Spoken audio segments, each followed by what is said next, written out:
આપણે બધા લગભગ રોજ દૂધ તો પીએ જ છીએ, બરાબર ને? પણ શું ક્યારે એવું વિચાર્યું છે કે દૂધ ગરમ પીવું કે ઠંડુ? એ નાનકડી પસંદગીની પણ આપણા શરીર પર કેટલી મોટી અસર થઈ શકે છે. આ કોઈ નાનો-સૂનો સવાલ નથી. ચાલો આજે આ જ વાતને જરા ઊંડાણથી સમજીએ અને જાણીએ કે આપણા માટે ખરેખર શું સારું છે. તો મુદ્દાની વાત એ જ છે, દૂધ ગરમ પીવું કે ઠંડુ. અને આ પસંદગી ખાલી સ્વાદની નથી હોતી હો. એ આપણા શરીરની જરૂરિયાત અને દિવસના સમય પર પણ આધાર રાખે છે. ચાલો આ ગુથ્થીને સાથે મળીને સુલઝાવીએ. તો સૌથી પહેલા વાત કરીએ ગરમ દૂધની. આપણા વડીલો વર્ષોથી કહેતા આવ્યા છે કે રાત્રે સૂતી વખતે ગરમ દૂધ પીવું જોઈએ. પણ શું એની પાછળ કોઈ વૈજ્ઞાનિક કારણ છે? ચાલો જોઈએ. ગરમ દૂધના બે સૌથી મોટા ફાયદા છે જે કદાચ આપણી ઘણી મુશ્કેલીઓનું સમાધાન કરી શકે છે.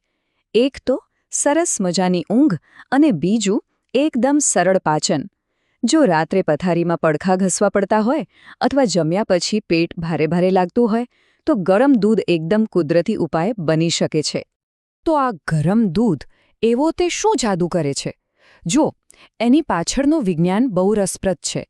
દૂધમાં ટ્રિપ્ટોફેન નામનું એક એમિનો એસિડ હોય છે જે આપણા મગજને શાંત પાડીને ઊંઘ લાવવામાં મદદ કરે છે.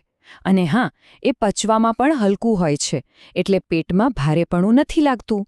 શિયાળામાં તો એ શરીરને ગરમાવો આપવાની સાથે સાથે આપણી રોગપ્રતિકારક શક્તિને પણ મજબૂત બનાવે છે. સારું, તો આ તો થઈ ગરમ દૂધની વાત. ચાલો હવે સિક્કાની બીજી બાજુ જોઈએ. જો ગરમ દૂધ આરામ માટે છે તો પછી ઠંડુ દૂધ શેના માટે છે? ઠંડા દૂધના પણ પોતાના અલગ જ ફાયદા છે જે અમુક ખાસ સંજોગોમાં ખૂબ જ કામમાં આવે છે.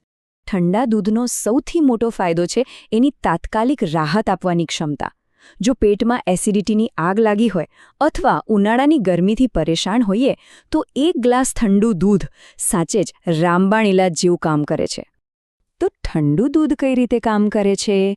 એ પેટમાં બનેલા વધારાના એસિડને શાંત પાડે છે, જેથી બળતરામાં તરત જ રાહત મળે છે. એ સિવાય એ શરીરને હાઇડ્રેટેડ પણ રાખે છે, એટલે કે પાણીની કમી પૂરી કરે છે. અને ઉનાળાની બપોરે એક ગ્લાસ ઠંડા દૂધથી જે તાજગી મળે છે એની તો વાત જ શું કરવી. પણ એક મિનિટ, એક વાતનું ખાસ ધ્યાન રાખવું ખૂબ જરૂરી છે. ઠંડુ દૂધ બધા માટે નથી. જો શરદી, ખાંસી કે સાંધાના દુખાવાની તકલીફ હોય તો ઠંડુ દૂધ પીવાનું ટાળવું જોઈએ, કારણ કે આ તકલીફોને વધારી શકે છે. એટલે સૌથી જરૂરી વાત એ છે કે આપણે આપણા શરીરને સાંભળીએ. તો આપણે ગરમ દૂધના ફાયદા પણ જોયા અને ઠંડા દૂધના પણ. હવે મનમાં મોટો સવાલ એ થાય કે ભાઈ કરવું શું? ક્યારે શું પસંદ કરવું? ચાલો આ મૂંઝવણને દૂર કરીએ અને એક સ્પષ્ટ નિર્ણય પર આવીએ. આ રહ્યું એકદમ સહેલું ગાઈડ. જો રાત્રે સારી ઊંઘ જોઈતી હોય તો ગરમ દૂધ પીઓ. જમ્યા પછી એસિડિટી કે બળતરા જેવું લાગે તો ઠંડુ દૂધ તરત રાહત આપશે. પાચન સુધારવું હોય તો ગરમ દૂધ શ્રેષ્ઠ છે. અને હા, ઉનાળાની ગરમીમાં તાજગી માટે તો ઠંડા દૂધનો કોઈ જવાબ જ નથી. બધું આપણી તે સમયની જરૂરિયાત પર નિર્ભર કરે છે. ચાલો તો આપણે અત્યાર સુધી જે પણ ચર્ચા કરી એના મુખ્ય મુદ્દાઓ પર ફટાફટ એક છેલ્લી નજર નાખી લઈએ, જેથી આ બધી માહિતી બરાબર યાદ રહી જાય. તો આખી વાતનો સાર એકદમ સરળ છે. ગરમ દૂધ એટલે આરામ, સારી ઊંઘ અને સ્વસ્થ પાચન. અને ઠંડુ દૂધ એટલે એસિડિટી, બળતરા અને ગરમીમાં તાજગી. યાદ રાખજો, આ કોઈ પથ્થરની લકીર નથી. આ તો શરીરની જરૂરિયાત મુજબ લેવાયેલો એક સ્માર્ટ નિર્ણય છે. તો આ બધી જાણકારી પછી શું દૂધ પીવા પ્રત્યેનો આપણો દૃષ્ટિકોણ થોડો બદલાયો? શું હવેથી જરૂરિયાત મુજબ ગરમ કે ઠંડા દૂધની પસંદગી કરાશે? આ સવાલનો જવાબ તો આપણી આગામી પસંદગીમાં જ છુપાયેલો છે. વિચારતા રહેજો.